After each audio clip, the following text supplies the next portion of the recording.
Publishing for Profit podcast is brought to you by Ghostwriters & Co. Earn more money by publishing better content and learn how to increase your thought leadership so you can build your brand. Head over to ghostwritersandco.com for more information. That's ghostwritersandco.com. And now, your host, Joel Mark Harris.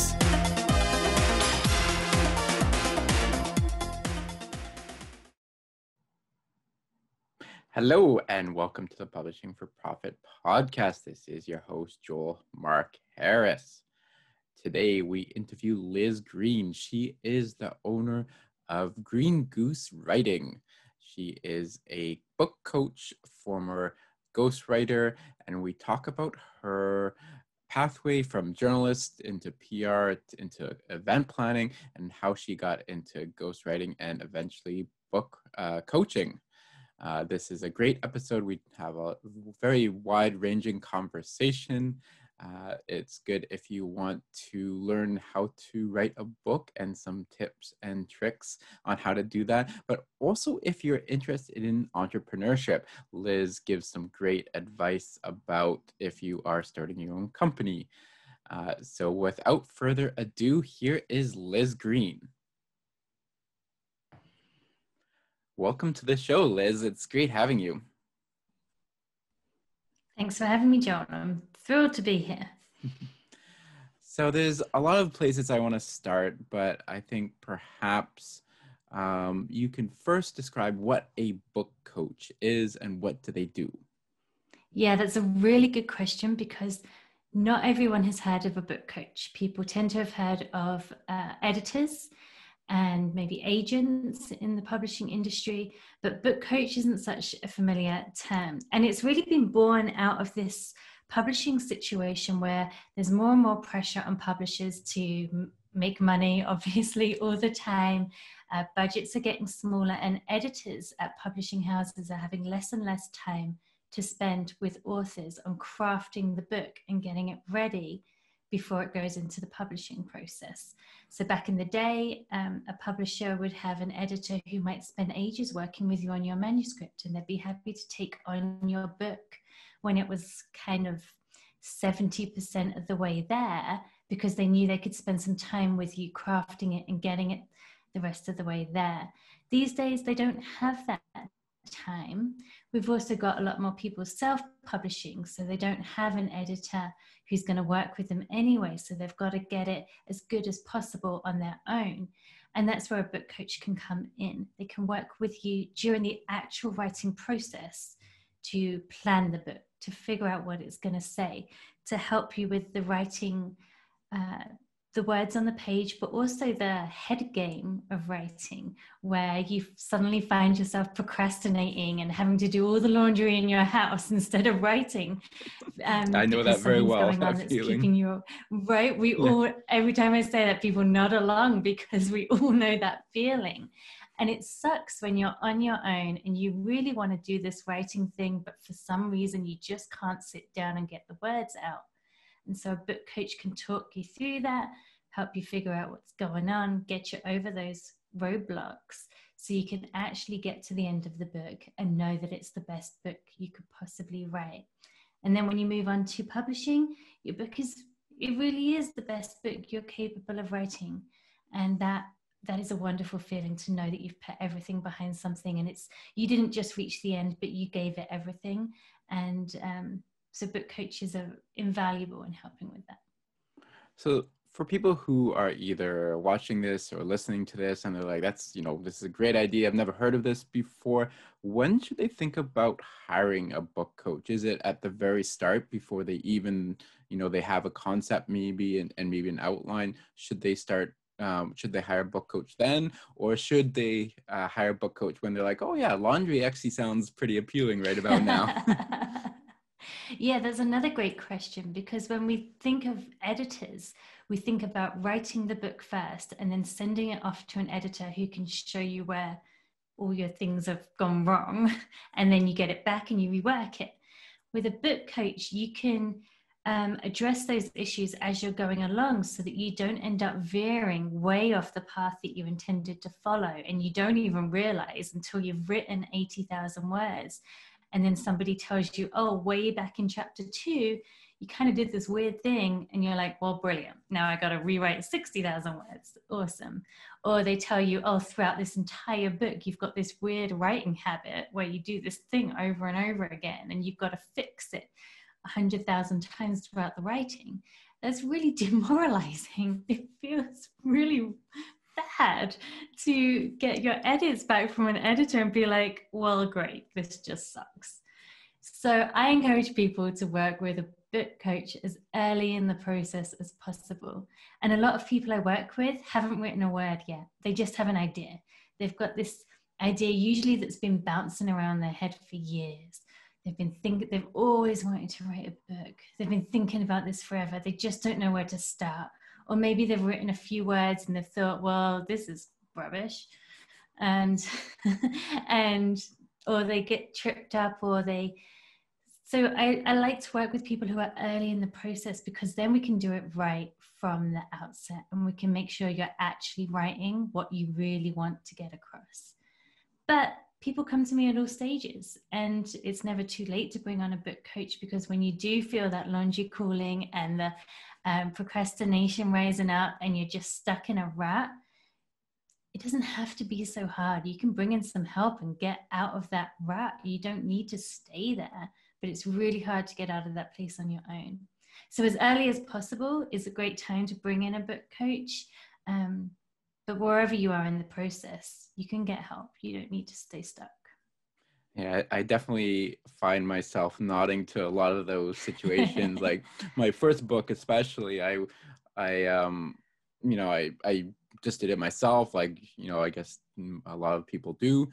And I submitted it to the editor, and they're like, no, you have to rewrite the entire thing and completely change the plot and all the characters. And that, I just remember feeling like a hole in my stomach, because I was like, it was a good year. Like, I think it was a year and a half of work, pretty much down the tube.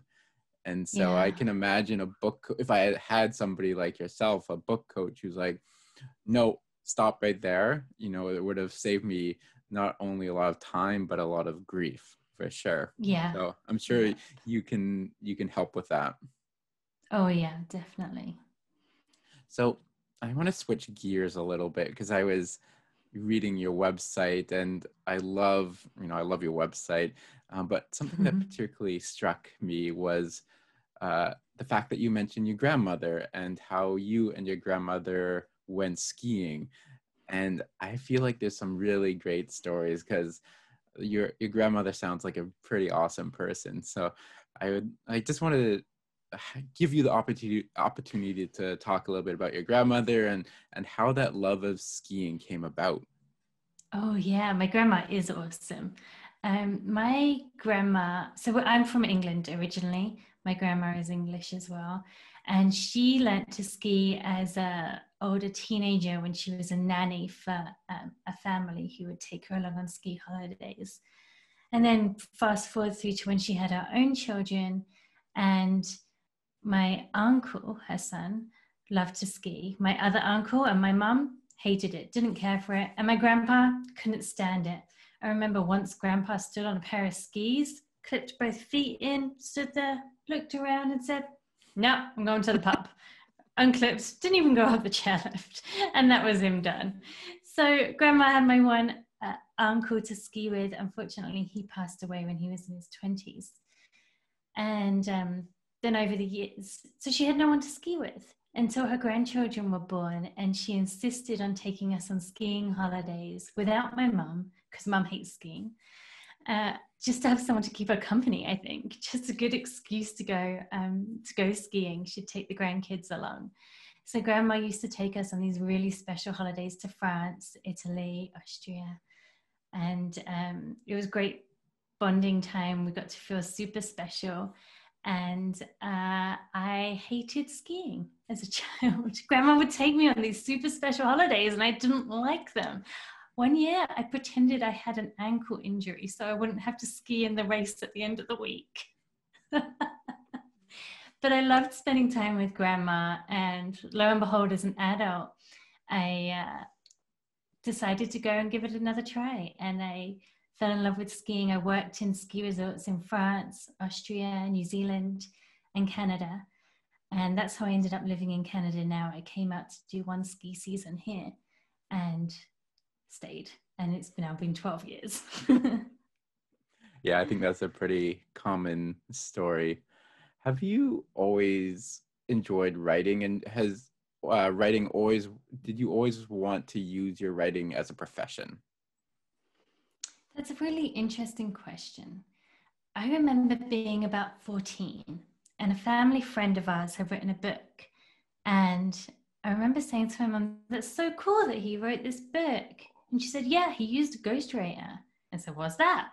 And she said, oh, well, he's not very good at writing himself, but he had this really cool story to share, a true story about his experiences. So he hired someone to help him write the story so that it actually sounded good.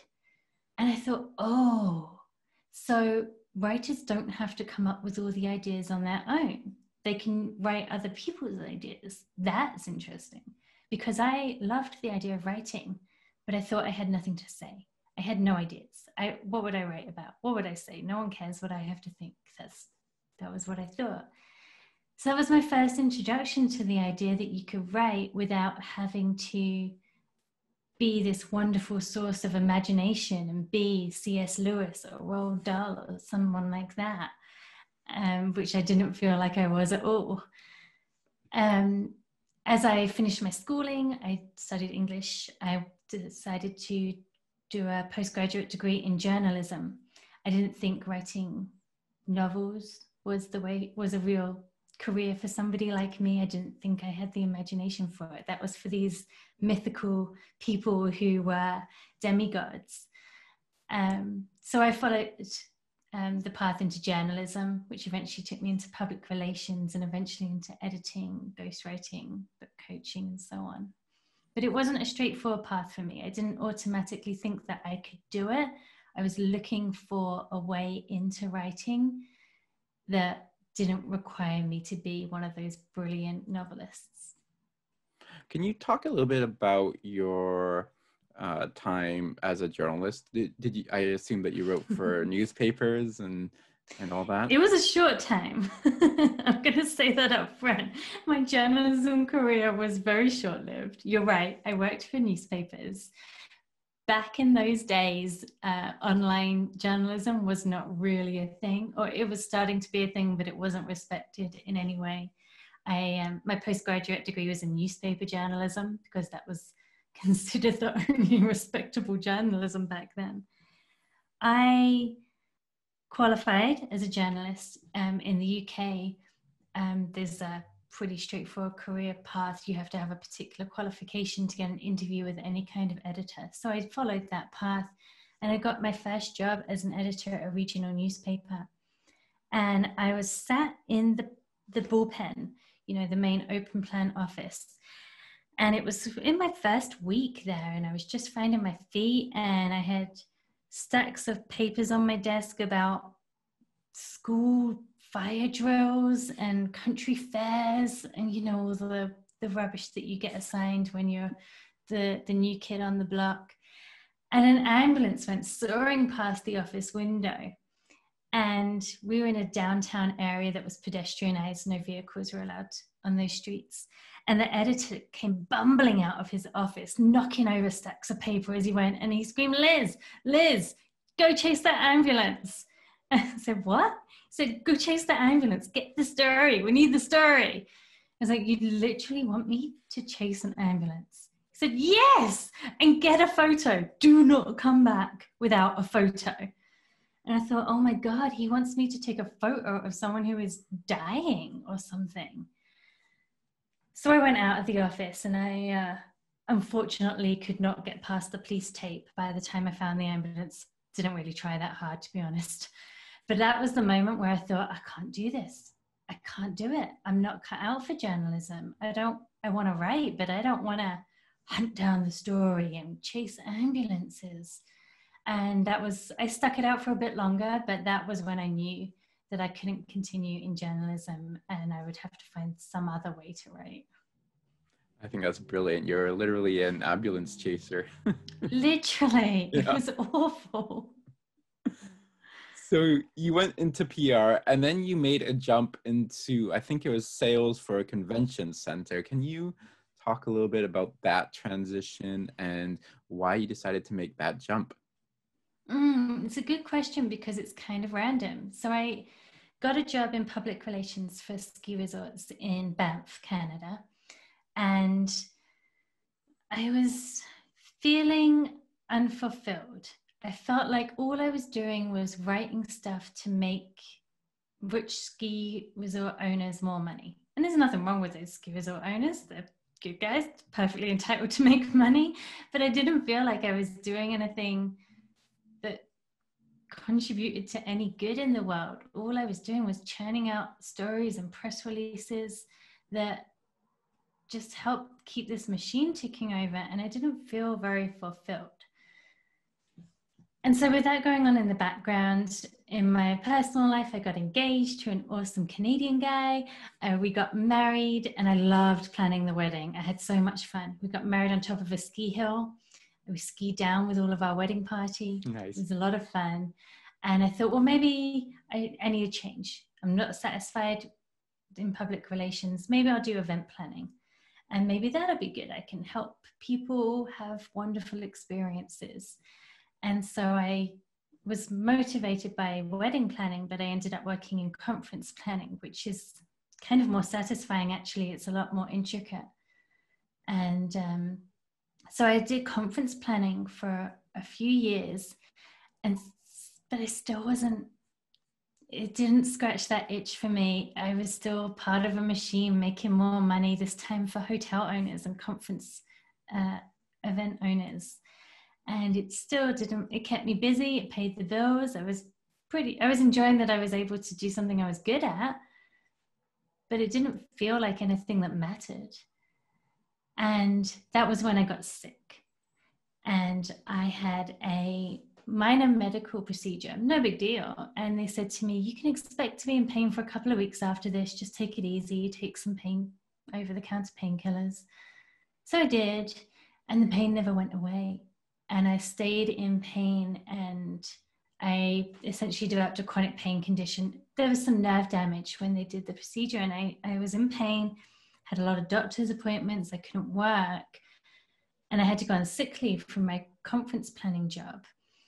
And it was really kind of a rock bottom time for me because I did enjoy working. Even though the work wasn't super fulfilling, I really enjoyed having goals and going after this stuff and doing things.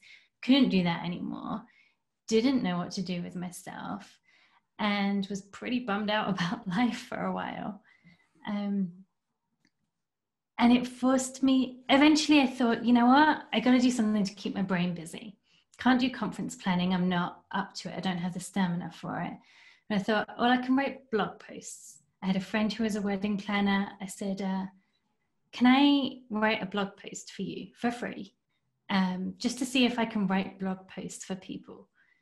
And she said, oh, I just got back from a conference where they were talking about how important blogs are for building your business. Could I hire you to write a blog for me every week? I was like, well, sure. I can do that in bed in my pajamas when I'm not feeling very well. And yeah, you could definitely pay me. And so I started writing for her. And I didn't realize what I was doing at the time was ghostwriting. I was writing in her voice, in her style, using her words and her lingo to share her stories, which is what ghostwriting is. So I was writing blogs, and then she recommended me to another friend, a wedding photographer, who recommended me to another friend. And before you knew it, I had my own business where I could run it while I was working on getting better. Thankfully now I am a lot better. I was able to do it while I was working on that. I was writing, and I still didn't have any ideas of my own, but I was helping other people talk about the awesome stuff they were doing. So that was fun. And I started to find my groove again. I still wasn't doing anything particularly meaningful, but it was writing, and it was earning me money, and it was enjoyable, and I could do it without just feeling like I was part of another machine again. Can you talk about how your job as a conference planner was really part of your identity, and how, like after not being able to do that job, you kind of felt, and maybe putting words in your mouth, but just tell me about that time when you were like really not sure about what to do, and you felt a little bit, I guess, at loss maybe. It was a really hard time. And I didn't realize until then that I had put all of my identity into my career. And it wasn't even a stellar career.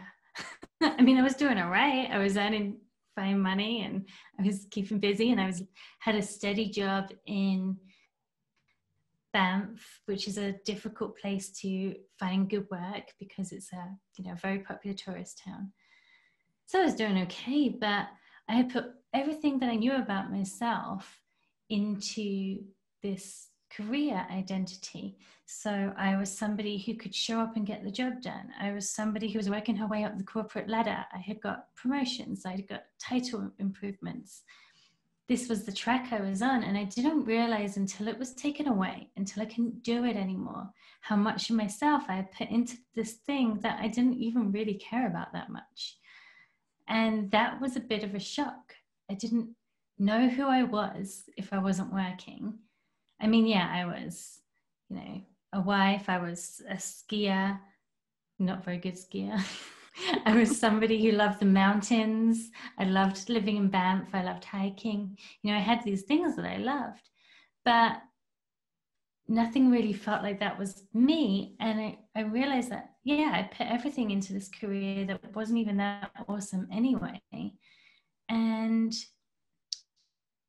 I was left kind of scrambling to figure out who I was, what I was without that.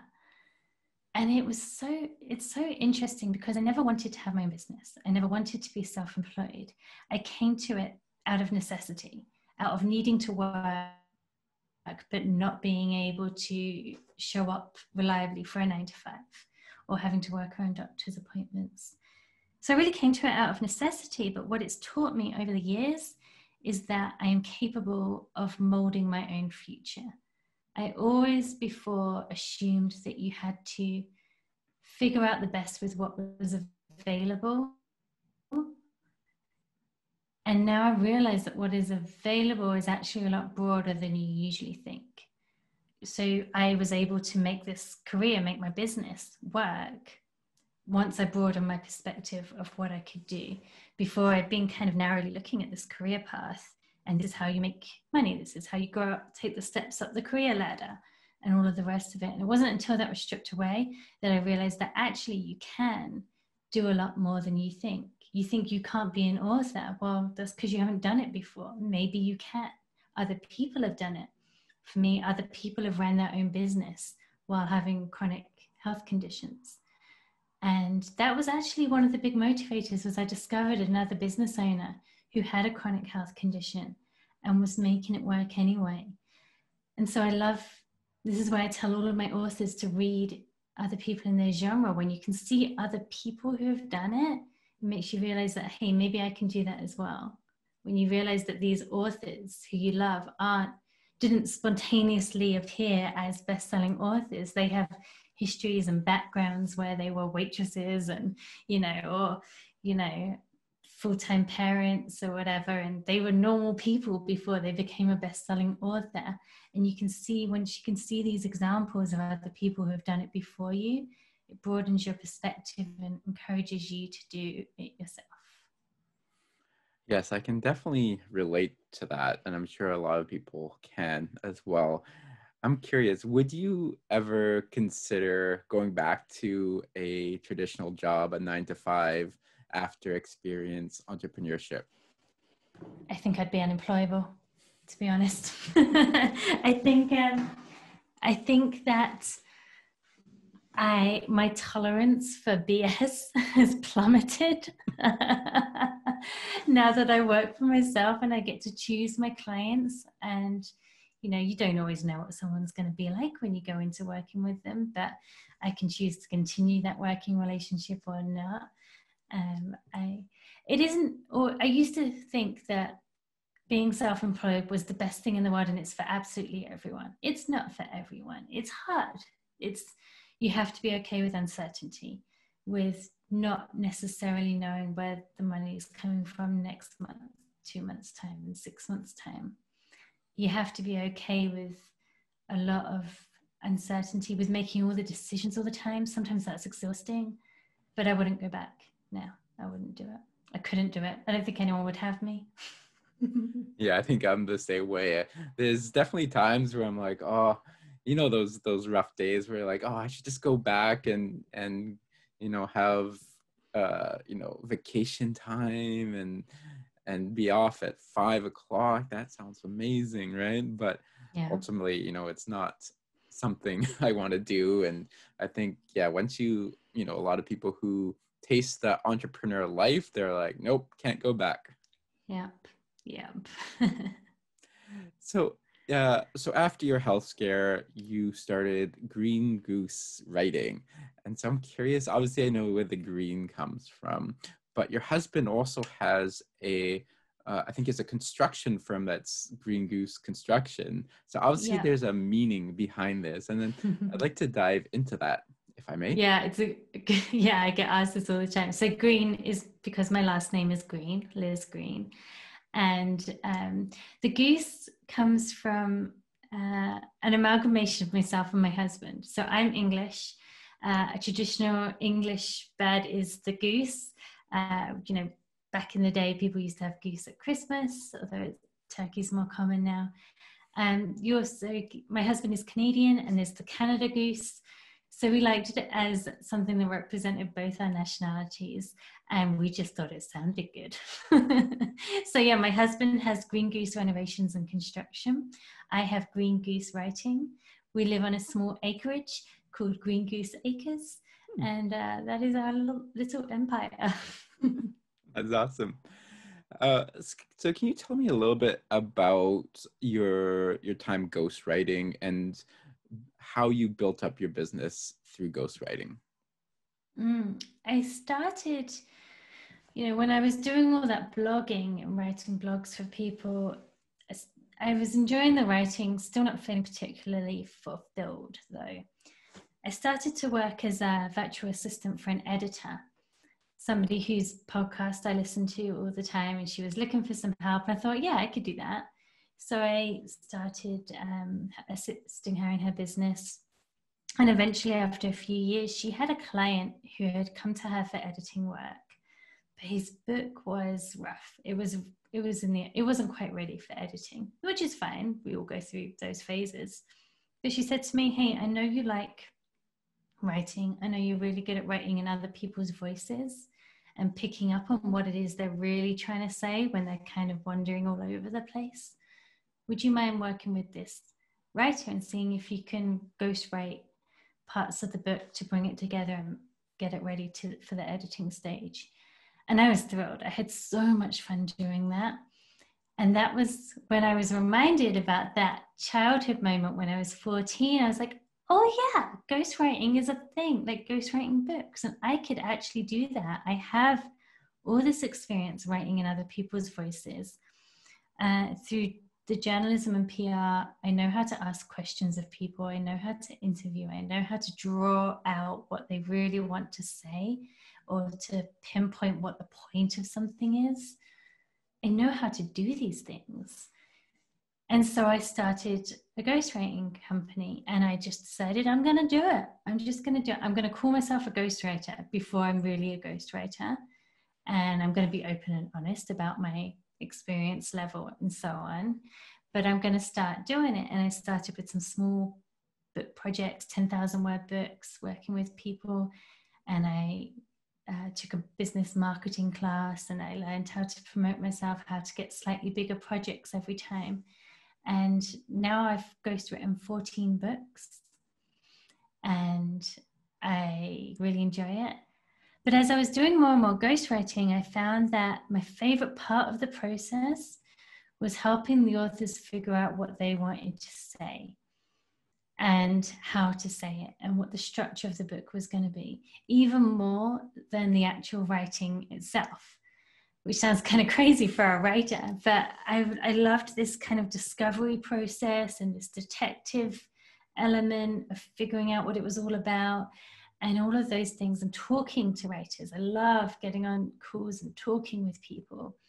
And that was when I realized that I wanted to shift into book coaching. So with ghostwriting, I was working with people who had something to say, something that they wanted to get out into the world, but they didn't want to do the writing themselves for whatever reason. And now with book coaching, I'm working with people who want to write, they want to do the actual legwork of writing themselves. They're just stuck. They don't know where to start, or they're stuck in a rut. They don't know how to do it. They're beating their head against the wall, hating the blank screen, and they just need some help. They just need someone to work with them, and I'm able to help them so that they can do the actual writing and feel really proud of it because they know it's good. And do you help with the actual marketing side as well, using that marketing background of yours? Actually, no, I don't. I'm pretty clear about what I'm good at and what I can just about pass off. Marketing, I know enough to be dangerous, but not enough to be great.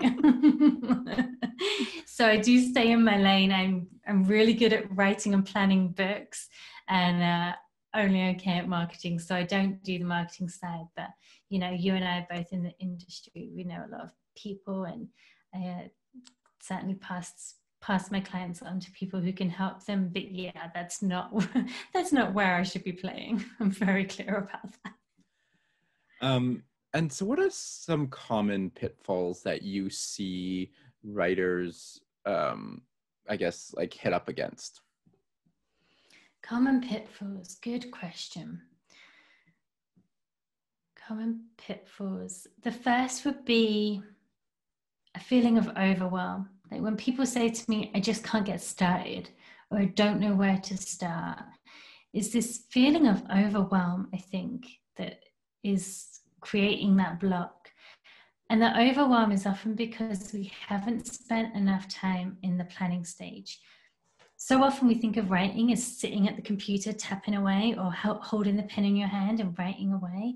But writing actually has three very distinct components. There's planning, there's writing, and there's editing. We tend to think of writing as the actual writing, but that's the middle component. The planning component has to come first. And this varies for different people. Some people love to plan to an extreme degree. Some people just like to have a vague idea, but you got to do something. You got to understand what it is you're trying to say with this book, why you want to write it, who you want to read it, why you're even bothering, what the whole, like, what is this, why?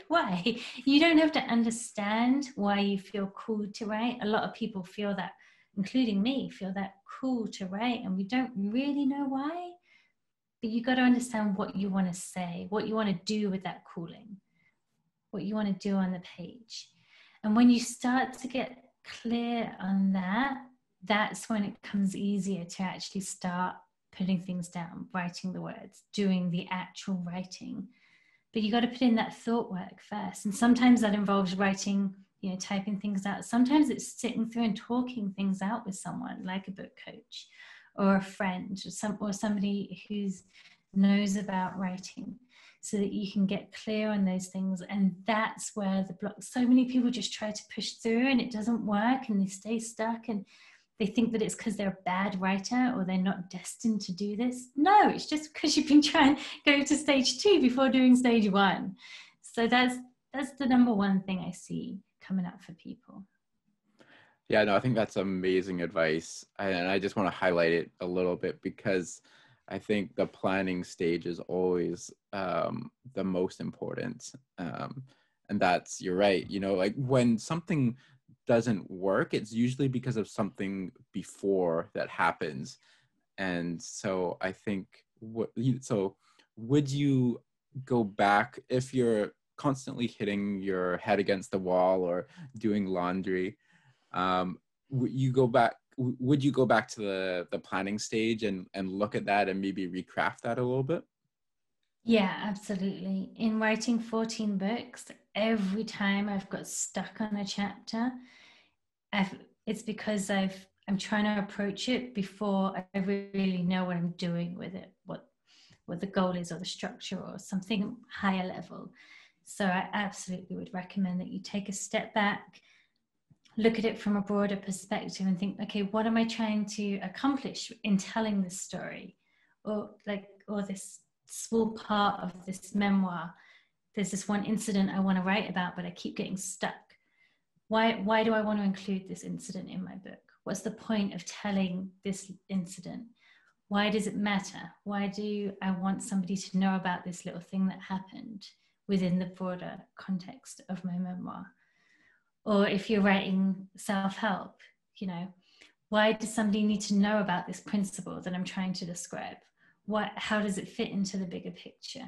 Are you getting stuck on trying to tell them how to apply it? Why do they need to apply it? Where does it fit into the whole process of the whatever you're teaching in your self-help book? If you're doing fiction and you come up to a scene and you just can't get the scene to come out, why are you telling this scene? What are you trying to accomplish with it? What does this do for the characters? When you come up, and you can usually find something that you haven't quite nailed down yet. And maybe it means that you don't even bother with that scene. You don't actually need it. Or maybe it means that you're trying to tell it from the wrong angle and you need to shift how you talk about it a little bit. Or maybe you realize, oh, I can't talk about this because I haven't talked about that other foundational principle first, and I need to add an extra chapter that introduces the foundation before I can talk. This stuff can make sense. There's something that will come up when you take a step back and start asking these broader questions of why and what's the point and how does this fit in. And only once you do that can you actually make progress. And it's amazing once you answer those questions, and once you got to figure it out, it'll flow. Like it will. It happens every time for me.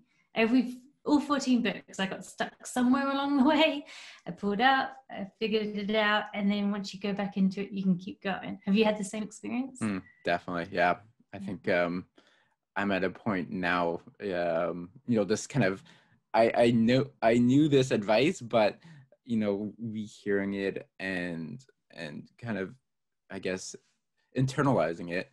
I'm like, I'm writing this historical fiction book. It's a trilogy, and I'm on the last little bit, and it's just, I'm at that stage where it's just hitting my head up against the wall, and I just can't make anything work. So I think, I really need to go back and look at my overall outline. And I think the issue is because I rush, I tend to rush through that stage. And so I need to go back. And so, definitely it's great advice. And I think everybody could take it away and use it for sure. So you mentioned about, there's a lot that you mentioned there, but I want to take it to like, who should write a book? Is there a book can everybody tell their life story, or is there some criteria that you should meet before you even start writing a book? Oh, I've actually changed my mind about this a bit in recent years. I used to think that you should write a book if it fit in with your business or life plans, goals, overall structure. I used to think because writing a book is a big endeavor, it takes a lot of time, a lot of energy. I used to think it was only worthwhile doing if you could see how it was going to help your business. So if you're writing self-help, how it was going to promote your business, or if it was going to fit into your life plan in some way. You want to write your memoir because you want to have a career as an author, for example. But actually, I've shifted this a little bit in the last few years because I've seen how awesome it is for authors to tell their stories, whether it's a fictional story that they want to share, or their own life story in a memoir, or their advice and the things they've learned through their business and self-help. It makes such an impact on a person. to go through the process of writing a book, of distilling what you've got and putting it on the page and sharing it with the world, that even if it doesn't necessarily check all the boxes for making sense for your life goals, it can still be so worthwhile. And that kind of took me by surprise. When I first started to see this, I started to see a few people who I was working with who I thought, I'm not sure that this is the best use of your time right now. I'm happy to be here for you if you're determined to do it, but I'm not sure it's the best way to move your business forward or to spend your free time doing this thing. But they still wanted to do it, and they did it. And they were so fulfilled by it. Like the peace, that almost like a sense of relief of knowing they'd left this part of themselves on a page. Whatever happened to them next, they've left a part of themselves in this world. It's pretty impressive to see. And I started to realize that that is available to everyone. And it depends what you want from writing a book. For some people, they definitely want it as a calling card for their business, or they definitely want it because they want to make a career as an author.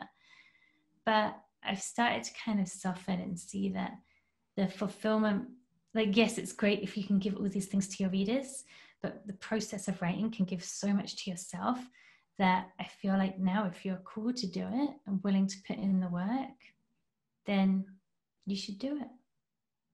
Well, that's a really cool answer. I've asked that to a number of my guests, and your answer is my favorite. We won't tell anybody. Hey. But I think that's amazing, because for me, writing is very therapeutic.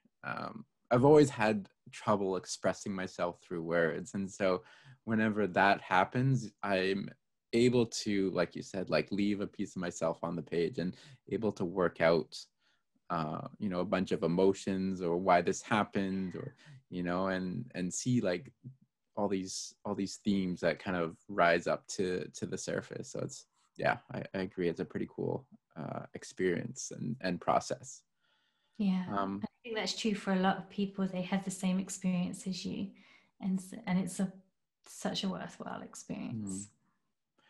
I want to talk about your course, because I believe this memoir course is fairly new. Can you tell us why you decided to create this and how it's going so far? Yeah, it is pretty new. It's called Write Your Memoir, a step-by-step plan to finally finish your book, even if you've barely started. And I created it because I saw a lot of people who wanted to write their life story. They have been thinking about it forever. They really, truly did want to finally finish the book, but they didn't know either how to start, or they'd just written down a few thoughts. They perhaps weren't in a position to hire a book coach like myself.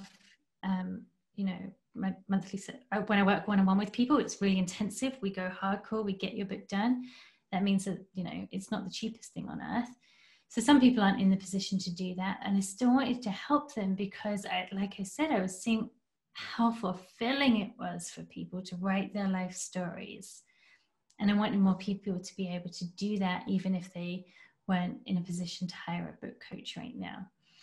And I knew that so much of what I could say would be helpful. So I created this course. It's a bunch of videos, and then there's a massive workbook as well, which we go through step by step in each video. And we go through from the very idea, like, I've got this idea. I'd love to write about this thing that happened to me. I'd love to write about my experiences with this.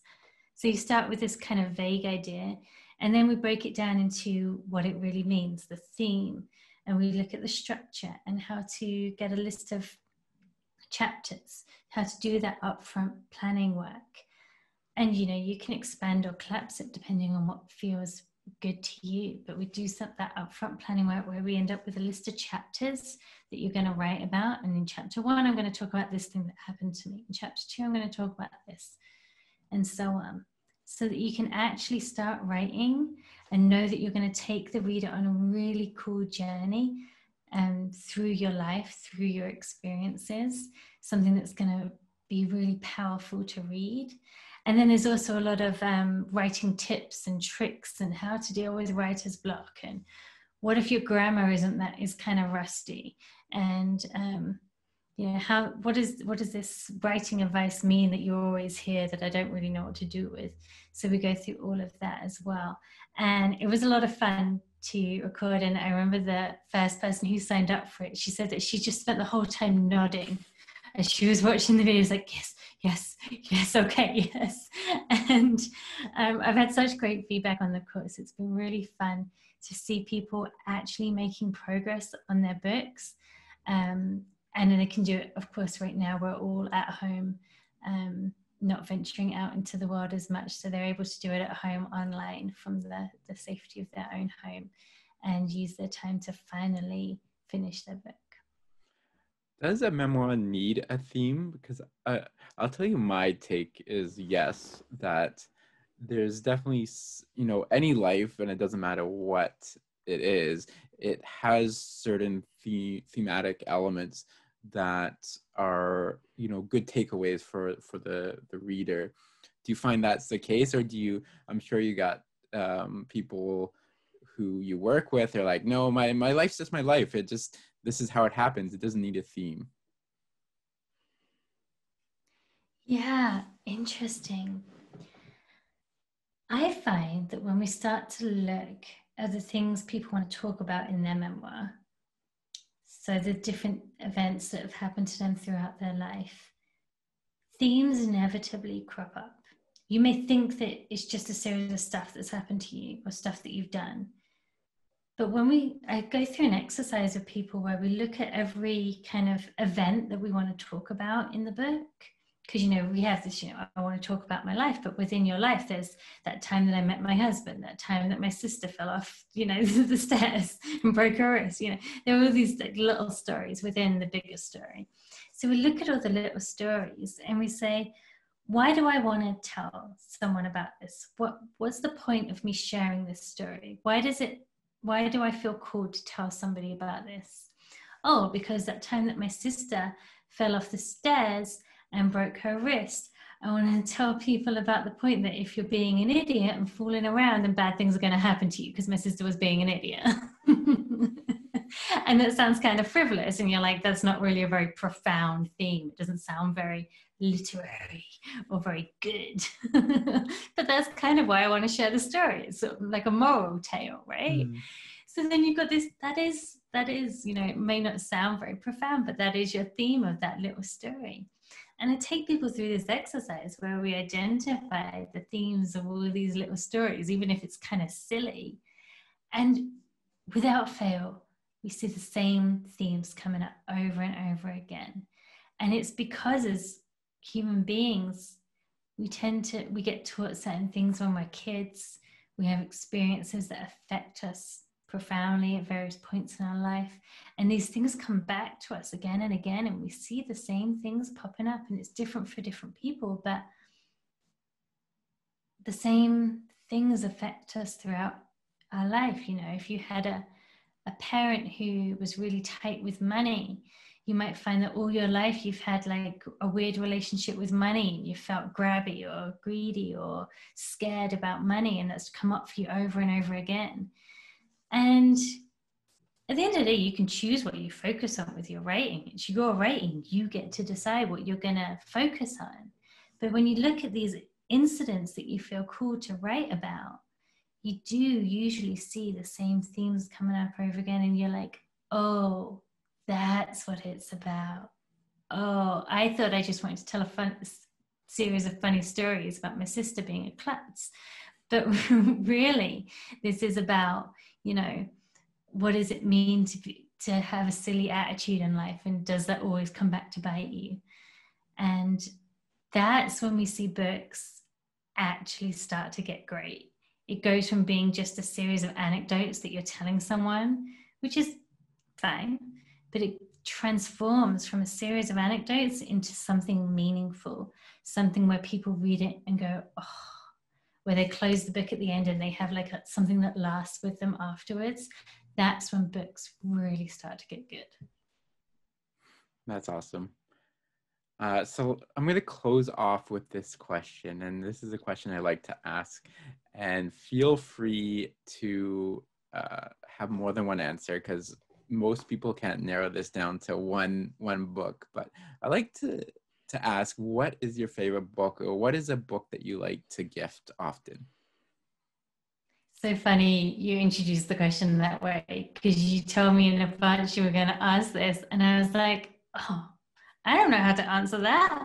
I don't know. There's so many books. For a long time, I did have a couple of favorite books. Lord of the Flies by William Goldberg was one of them. Ridley Walker by Russell, sorry, I'm looking at my bookshelves. Ridley Walker by Russell Hoban was one of them. And you know what? I read Lord of the Flies so many times as a teenager. I came back to it in my early 30s. It had probably been a decade. I was still calling it one of my favorite books, and I read it and I was like, really, Liz? Really? This is what you've been raving about? So I guess I go through phases, like everyone, things that resonate for you at a particular time of life. One of my perennial favorites is the Harry Potter series. Maybe because I'm still a big kid at heart, but I think it's really because that was what brought me back to fiction. So I read the Harry Potter series when I was in my late 20s, and I hadn't been reading any fiction in those years when I was working in public relations, this was before I got into ghostwriting. And I just kind of abandoned it. It had fallen by the wayside. I was skiing, partying, doing my thing. And my cousin said to me, you have to read this kid's book. I know it's a kid's book, but you got to read it. I was like, come on, Beth, like it's for like 11-year-olds. Come on. She's like, you got to read it. Just give it a chance. So I did. And those books reminded me of what it feels like to be completely transported out of your world. When you're stuck in a crappy job and you open the pages of a book and you're in suddenly this wondrous place, and it can completely take you out of something. And I was in a crappy job and I wanted to escape, and I read the next book and the next book and the next book, and then I took the sorting quiz and found out I'm a Gryffindor, and then I got a Gryffindor mug and I watched all the movies, and I still love the Harry Potter books. I still listen to 15 minutes of a Harry Potter audiobook every night before bed, because it's a little escape. It's like a comfort blanket for me. It's just a little happy, whatever's going on in the day, you can turn on 15 minutes and be in a magical place with death and destruction sometimes. But you can escape for 15 minutes. And, my life is good now. I love my life, but it's so fun to go somewhere else for a few minutes. And so I will always love those books because they brought me back to the wonder of fiction.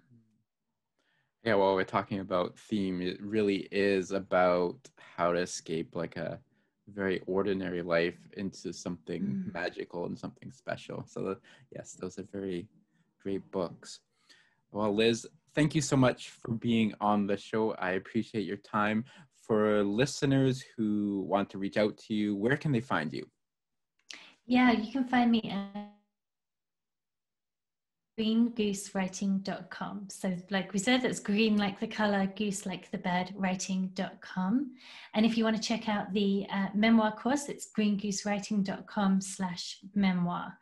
And you can have a look at that. And there's a contact form on that website. Shoot me any messages you want to, any questions you want to ask. I'm always happy to talk all things books. So I'd love to chat. Thank you very much. Thanks, Joe.